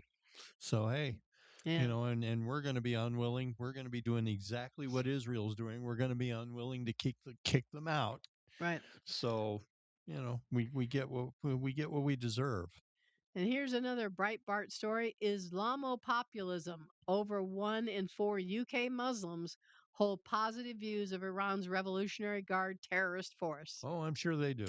Muslims in Britain are far more likely to hold a positive opinion of terrorist groups in the Middle East. Anti Semitic attitudes toward the Jewish people, support blasphemy laws, and see their religion as more important than their national identity, a report has found. Oh, really? The Understanding Islamopopulism report from the Policy Exchange think tank has cast doubt over the feasibility of successfully integrating the 4 million plus Muslims into broader British society and diplomatic system. The report found that the UK Muslims are increasingly favoring single issue pro Gaza politicians over the left wing Labour Party, which they hitherto largely supported. Oh, yes, that's the plan, Mm-hmm. to come in and take over. Europe is lost. Mm-hmm. However, polling conducted for the firm of over 1,000 Muslims last month by JL Partners found that the group appears to be significantly out of step with the British public as a whole on major dividing issues. No kidding. The report questioned if the rise of Islamopopulism could result in the voting bloc becoming so toxic that larger parties may fear aligning themselves with British Muslims. The report also suggested that contrary blocs, such as conservative or Hindu voters, may coalesce around opposing candidates backed by Islamopopulist forces. The survey of UK Muslim adults found concerning levels of favorable feelings toward terrorist organizations which have been proscribed by the Home Office. For instance, the poll found that 1 in 4 British Muslims holds a positive view of the Palestinian Hamas terrorists behind the October 7th terror attacks in Israel. No kidding. Meanwhile, the survey found that 23% held a favorable view of Iran's Islamic Revolutionary Guard Corps, which has been behind the proliferation of terror throughout the Middle East. 16% held a favorable view of the so called Islamic State or ISIS, and 15% held a favorable view of Al Qaeda. Well, I guess we can find out now how many of the IRGC, how many ISIS, and how many Al Qaeda people are in there. What percentage they are Oh yeah. of the Muslim population, Yeah. right? So, and it goes on. So anyway, just as we could go on for all the they got specific stats through all of that. The Muslims support the Muslims, Sure. and they've come in to take over Great Britain, and they're taking over Britain, and they're taking over all of it. Yeah. All Europe is lost. it's lost. France, Britain, Spain, it's all gone. Ireland, Scotland. Yeah. It's even. I mean, it's going into Greece. All these regions. It's all through Europe. Yeah. So, And guess what? It's here too. yep, It's in New York. It's in Chicago, especially in the suburbs. yep. So, And a short little thing here. Wednesday on the Alex Marlowe show. Alex Marlowe. I don't know Alex Marlowe. Frank Gaffney, president of the Institute for the American Future and host of Securing America on One America's Voice, talked about persecution. Gaffney said that while Trump struck inside Nigeria, he's not holding the government accountable. He's not creating disincentives to that government as he must. And this is one of the things that we're encouraging, not just there, but elsewhere around the world as well. So is saying that not enough is being done about persecuted Christians in Nigeria, China, and North Korea. And that's about all I have on the Alex Marlowe show. So if you listen to the Alex Marlowe show, there was a show that he had Frank Gaffney on. But persecution, again, Christians in Nigeria, China, and North Korea. We don't talk about it enough. I need to look into that. I did think it was interesting here in the Levitt letter that they have their um, her name is Sarah Lieberman. She is she's our Sabra on the ground in Israel, they call her. And she's been talking about Shalom from the Holy Land. Week 2 and 3 of the Second Iranian War brought a noticeable shift to the daily life in Israel. During the first week, Iran launched nearly 100 ballistic missiles a day at Israel. By week 3, however, the number had dropped to about 10 per day. I think that, I mean, there has been a decrease. Yes, there was a lot of bombings that happened, but I think Iran purposely held back because they don't want to use everything up. mm-hmm. I mean, I do think that we did hit some of their places where they make the bombs, but they wanted to they want to hold back on that. And she talks about being outside, um, and and having to run into the shelters and what they're dealing with these attacks that come. But she said in a section here, she said spies and surprise. Throughout the war, reports surfaced regularly about Israelis caught spying for Iran. Mm. Thankfully, their impact appears limited. At the same time, new details emerged about the Israeli military's extraordinary measures to maintain secrecy before the initial strike against Iran. The element of surprise was critical. Okay, so they have had Israelis caught spying for Iran. Double agents. They're always out there. Those people need to be taken out and hung immediately. Yep. They sure do. But anyway, it says here on the Friday before the attack, media reports suggested that two key military leaders were away, one on vacation in Eilat and the other at home for the Shabbat meal. These strange announcements, we later realized, were intentional deceptions. In reality, one commander returned to the IDF command center using a civilian car to avoid detection. Likewise, the building's parking lot was arranged to appear mostly empty, suggesting that hardly anyone was working there. Even food deliveries, which are typically scheduled before Shabbat due to closures in the cafeteria and nearby restaurants, were avoided so that no one would suspect the increased personnel presence that weekend. By Friday night, February 27th, all the decoys were in place. Once Operation Roaring Lion began on Saturday morning, food was secured from Abu Ghosh, a nearby Arab village where businesses remained open on Shabbat to feed the command center workers. In addition, Israel hacked into Tehran's traffic cameras years before the attack, which allowed the IDF to monitor the location of Iran's key leaders. These and other intelligence operations were crucial to the precision attacks on Iran. Ultimately, the war has been a collaborative effort by Israel, the U.S., and local Iranian operatives to work, all working to topple the Iranian terrorist regime.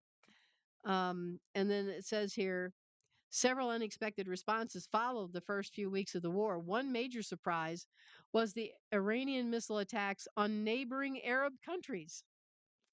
In addition, many were baffled by President Trump's statements about negotiations to end the war before achieving key objectives, such as limiting Iran's nuclear capabilities and weakening the regime so that it topples. And so I just, that was a few interesting things that thought she commented about in there. But they have had spies, Mm-hmm. spies for, um, Giving Israeli secrets to Iran. man, that's just terrible.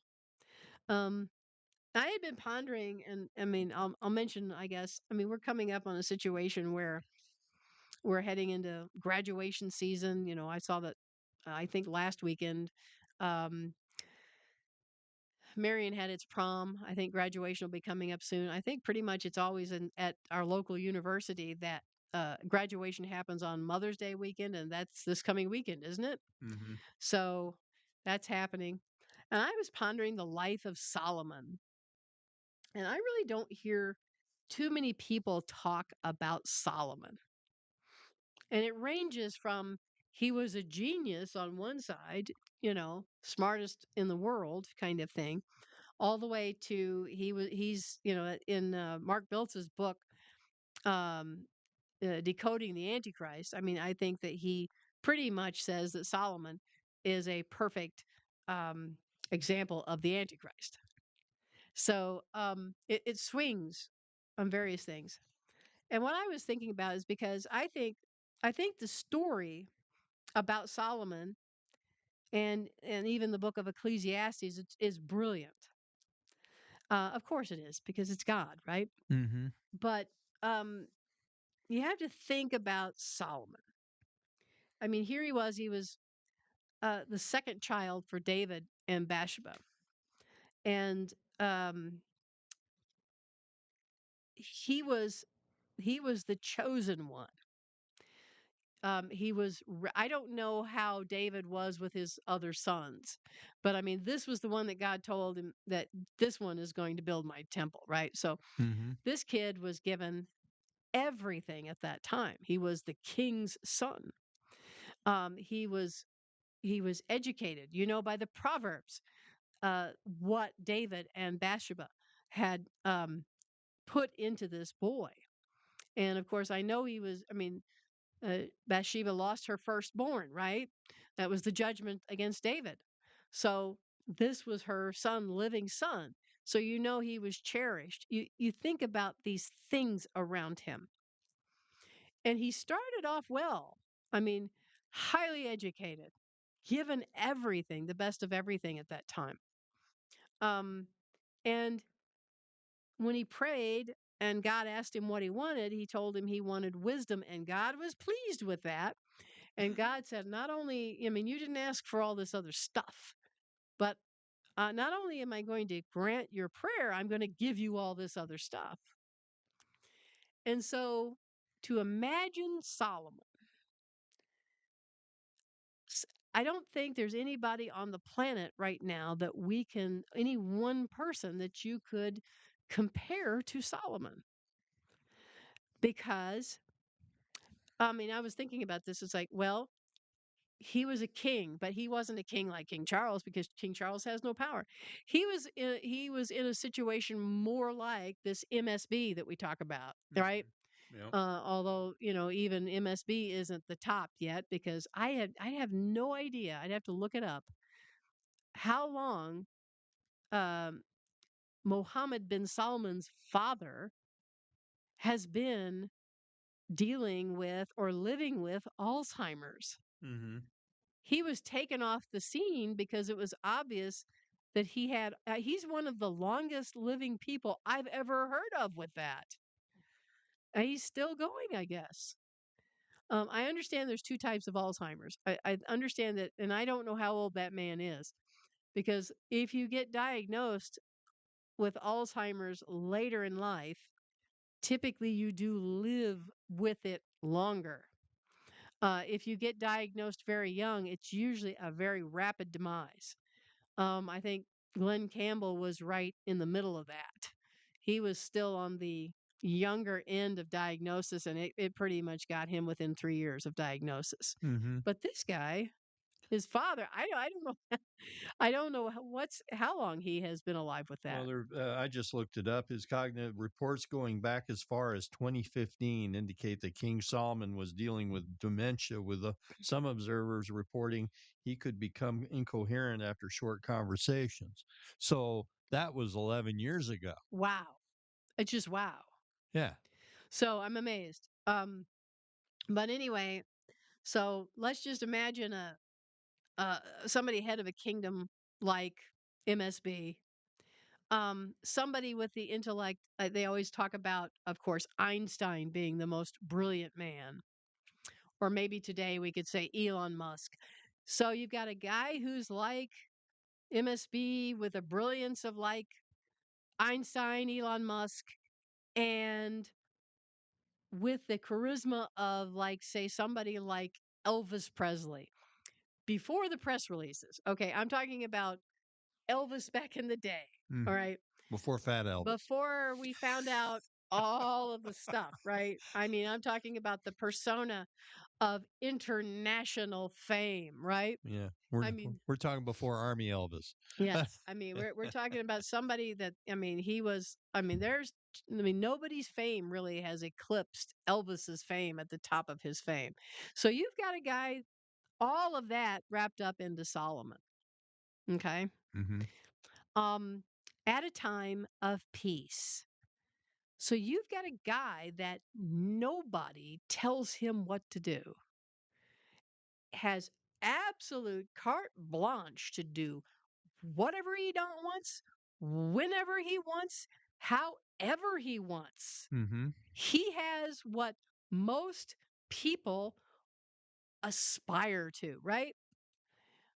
And so I believe it was the perfect setup that for anybody, when you read about Solomon, it's like for anybody out there who has ambitions of like, I want to be king of the world kind of thing. Um, he did it all. I mean, when he wanted to build the temple, he sent out a message. I need the big, trees of Lebanon, and the guy that was in charge of that said, "Hey, I'm going to send you as many as you want." Nothing was withheld from Solomon. Now I don't know how much he loved these women in his life. He made deals. I Mhm. mean, his first wife, obviously, he broke the number one rule there. He got this woman who was into Molech.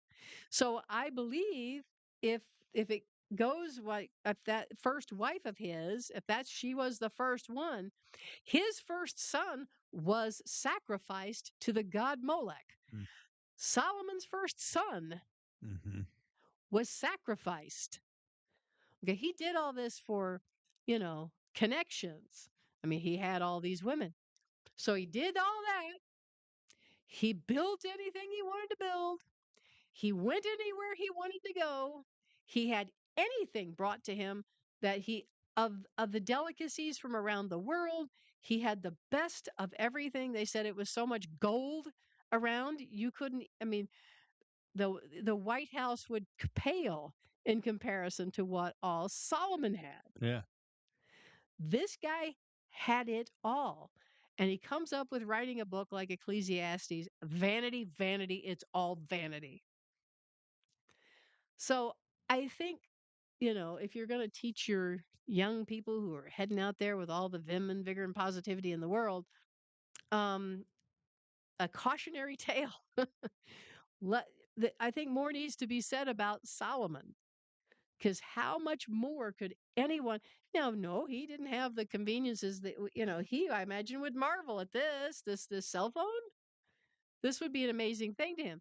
But he had all of everything of his day, and no one told him no. And he could tell anybody to do this and anybody to do that, and they did it. And if they didn't, they were in trouble. Mm-hmm. And so, I mean, that is absolute and total power and total control.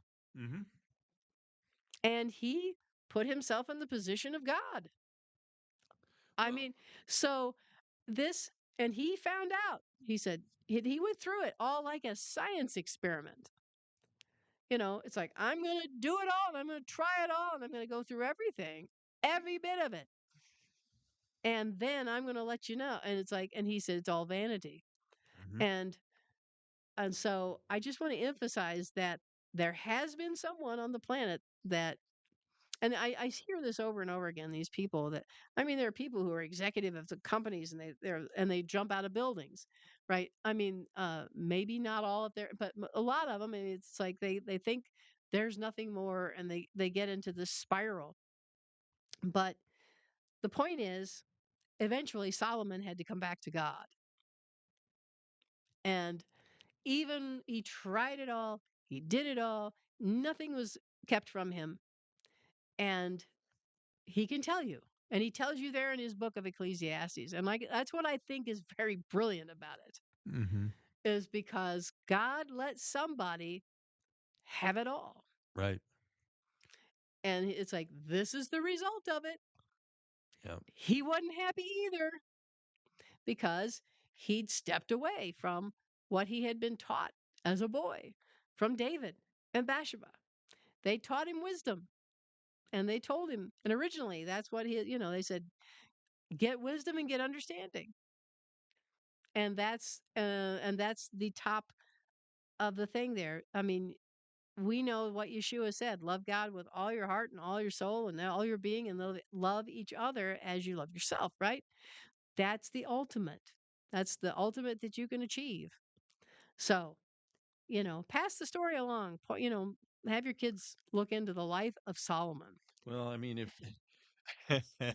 you got to thinking about, I read this book once, and it's a Christian self help book by Mike Murdoch, Oh, "The Secrets of the Richest Man Who Ever Lived." ah, And I pulled up the description of it because I was like, man, because I remember I got about three quarters of the way through it, and I was like, this is just uh, this is for somebody who is an egomaniac. Basically, this book is. ah. It's like this is a Christian self-help book that distills 31 success principles from the life of King Solomon, focusing on wealth, leadership, and personal growth. Published in 1998, it offers practical advice, including keys for negotiation, qualities of achievers, and tips for getting along with others, aiming to help readers overcome mental blocks and achieve success. I'm like, wow. Well, I mean, I'm not saying that Solomon was a typical human being, Mm-hmm.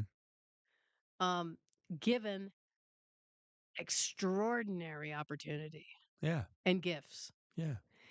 Some people go through life thinking, if I could just do this, if I could just be that, And that's where then they I have. would be happy. Mm-hmm. And it's like, but King Solomon was. given this Right. and given that. And he was given it by God. And he was given it by God and he wasn't happy. Mm-hmm. It doesn't come from the stuff of this world. Happiness doesn't come from that. Um, and so, like I said, use the life of Solomon as think about it. Use it as a cautionary tale. So I just started thinking about it, and I was like, trying to figure out how would you even think about somebody because there's nobody. Everybody would say, well, President Trump. No, President Trump has limitations. He's Mm-hmm. not. He isn't king of the world. Yes, he's in the most powerful seat for a limited time. And everybody's trying to stop and thwart and cut off everything he does. He has to to weave and dodge around everything. Not for Solomon. Solomon could do anything he wanted at any time Mm-hmm. with anybody, and they had to do it. And so, I mean, like I said, and he had all of the brilliance and the genius to do it. So, but he did go absolutely against all of the commandments that God, he tried it all. He went against all the commandments that God had given. So he married foreign wives. He set up pagan temples in Jerusalem. He did all of that stuff. And yes, you could say he was almost a type of antichrist person, but I believe he was allowed by God to be an example. It's like, look, I gave this guy carte blanche, and this is how he came out. Mm-hmm. So, basically, you'll be happy when you find out what the Lord wants you to do and and if you're guided and directed by him. That's where your happiness will come from. Well, ironically, one of the things that Donald Trump used to say is that if you're not happy in the job, if you're just in it to get rich, you're not going to be happy. Nope. And he says, I'm doing what I love to do, and it just happens to be something that pays a lot. Yep. But if you're not happy in what you're doing, he says, stop it, find a job that pays less, and just find a job that you like. Yep. And he says you got to fix it to where you're happy to go to work every day. Doesn't matter how much money you make. Well, that's easy for you to say, Donald Trump. Because I've told many of kids if you're going to hate your job, make sure it's something you make six figures at. Yeah. Yep. Well, it it's that's true, but if you're not happy, I mean, I agree with him. If you're not happy, then you're not working well with your coworkers. You're not working well in the unit. You're probably making somebody else miserable. So yeah, maybe it's time for you to move on. Mm-hmm. Find something else.